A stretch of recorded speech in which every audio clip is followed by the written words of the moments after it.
ball. Now, really struck very hard, and This for a delivery. Brutal. Good bounce. নেদারল্যান্ডকে পেয়ে খুঁজে পেয়েছে বাংলাদেশ টি-20তে পরপর জয়ের ঠিকানা। আজকের ম্যাচেও 9 উইকেটে বিশাল জয়ের দেখা পেল। তাসকিন মুস্তাফিজ ও নাসুম আহমেদের অসাধারণ বোলিংয়ে দ্বিতীয় টি-20 ম্যাচে নেদারল্যান্ডকে মাত্র 100 রানে অল আউট করে দিয়েছে। 3 উইকেট নিয়ে দুর্দান্ত বোলিং করে ম্যান অব দ্য ম্যাচ হয়েছে নাসুম আহমেদ। নেদারল্যান্ড 100 রানে অল আউট হয়ে যায়। একমাত্র 2 জন ক্রিকেটার 2 অঙ্কের কোঠা ছুঁতে পেরেছিল। বিক্রমজিৎ সিং 24 এবং আরিয়ান ডুট 30। অনেকটা স্ট্রাগল করে শেষ পর্যন্ত 100 রান করে তারা।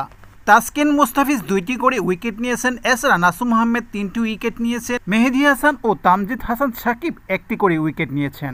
104 রানের লক্ষ্যে খেলতে নেমে বাংলাদেশ শুরুতেই টর্নেডো ব্যাটিং করেন পারভেজ হোসেন ইমন। যদিও 21 বলে 23 রান করে আউট হয়ে যান, তবে তানজিদ হাসান ও লিটন কুমার দাস ম্যাচটি শেষ করেই বের হন।